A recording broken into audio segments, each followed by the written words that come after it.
কিছু কিছু মানুষ নিজের বাইরে থেকে অনেক বেশি হাসি খুশি দেখায়, কিন্তু আসলে তার মনের ভিতরে কতটা কষ্ট লুকিয়ে থাকে বা হতাশা থাকে সে আসলে সেটা কাউকে বোঝাতে দেয়। জীবন আসলে কারো জন্যই সহজ না। প্রত্যেকটা মানুষের জীবনেই লড়াই নিয়ে বাঁচতে হয়, যুদ্ধ করেই বাঁচতে। কেউ সংসারের দায়িত্ব নিয়ে, আবার কেউ নিজের স্বপ্ন নিয়ে, আবার কেউ পরিবারের মানুষের মুখে হাসি ফোটানোর জন্য লড়াই করে। সব কাজ সবসময় নিখুঁত হয় না, আবার প্রতিটা দিন সবার জন্য ভালোও যায় না। একদিন যদি তোমার ভালো যায় অন্যদিন খারাপ যাবে, আবার 2 দিন যদি তুমি ভালো থাকো অন্য 2 দিন যে তোমার ভালো যাবে তার কোনো গ্যারান্টি নাই। অনেক সময় মানুষ তোমার ফলাফলটাই দেখবে, কিন্তু ফলাফলের পিছনে যে তোমার কত ধৈর্য কত পরিশ্রম ছিল সেটা জানতে চাইবে না, দেখতেও চাইবে না। আজ যেই কষ্টটা তোমার হচ্ছে দেখবে একদিন সেটাই তোমার সবচেয়ে বড় সুন্দর স্মৃতি হয়ে যাবে। তাই জীবনে কারো জন্য অভিযোগ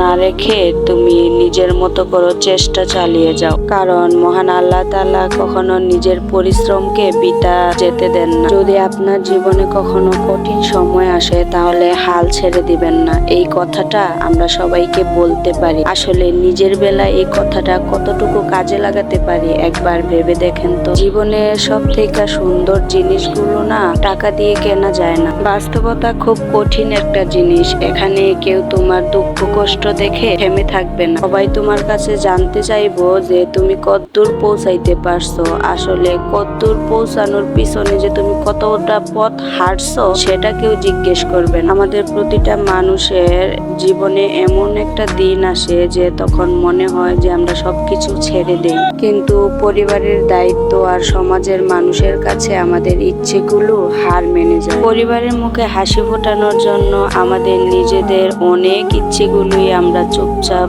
লুকিয়ে রাখি। আজ যারা তোমাকে অবহেলা করছে কাল হয়তো তারাই তোমাকে সফলতার গল্প শোনাবে। তাই বলি কি, মানুষের কথায় নয় নিজের কাজে বিশ্বাস রাখো। মনে রেখো, খারাপ সময় সব সময় থাকে না। যেমন রাতের পর সকাল আসে তেমন কষ্টের পরও একটা স্বস্তির নিঃশ্বাস আসে। শুধু খেয়াল রাখতে হবে ধৈর্য হারানো যাবে না। জীবন আমাদের প্রতিদিন কিছু না কিছু শেখায়, যেমন মানুষ চিনতে শেখায়, কখনো কখনো নিজের শক্তি চিনতে শেখায়। তাই প্রতিটি অভিজ্ঞতাই মূল্যবান। সবাই সুখে থাকার অভিনয় করে যায় দিনের পর দিন, কিন্তু প্রত্যেক মানুষের বুকের ভেতর এমন কিছু গল্প থাকে যা কাউকে কখনোই বলা হয় না।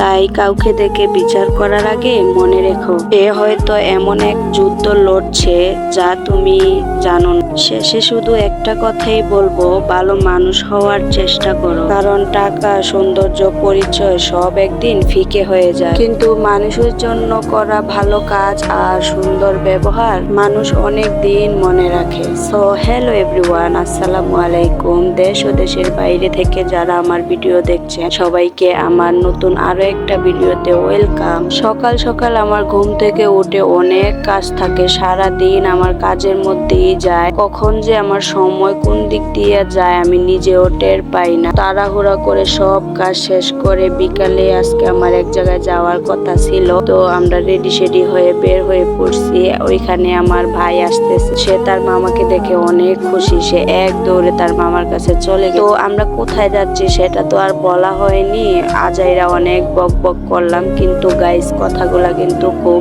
দরকারি কথা বলছি। তো আমরা যাচ্ছিলাম রায়পুরে, আমার ভাই একটা ফোন কিনবে তার জন্যই আসলে যাওয়া। তো সে আমাকে 4-5 দিন ধরে ফোন দিতেছে, আপু তুমি কবে ফ্রি হইবা, ফ্রি হয়ে আমারে বইলো আমি তোমারে নিয়ে এক জায়গায় যাম। গত 5-6 দিন বলার পরে আজকে আমি একটু ফ্রি হয়েছি, ওরে আমি ফোন দিছি তুই কখন যাবি, ও বলছে 3টা-4টার দিকে যাব। তো আমরা রেডি হতে হতে প্রায় 3:30 হয়ে গেছে। আমি রেডি হয়ে বের হয়ে পড়ছি, ওরে ফোন দিছি, ও আসতেছে। তো কিছুক্ষণ দাঁড়ায় থাকার পরে আমরা হাঁটা শুরু করলাম। এখানে আমার নানার বাড়িতে সে আবার গেছে। তো তারপরে তো আমরা গাড়িতে উঠে পড়লাম। আশা করি আমার সম্পূর্ণ ভিডিওটা তোমাদের খুব ভালো লাগবে। তো যদি ভালো লেগে থাকে অবশ্যই তোমরা তোমাদের মতামতটি আমাকে কমেন্ট করে জানাতে পারো। আজকের ভিডিওটা এখানেই শেষ করতেছি। সবাই ভালো থাকবা, সুস্থ থাকবা, আর আমাদের জন্য সবাই দোয়া করবা। আল্লাহ হাফেজ।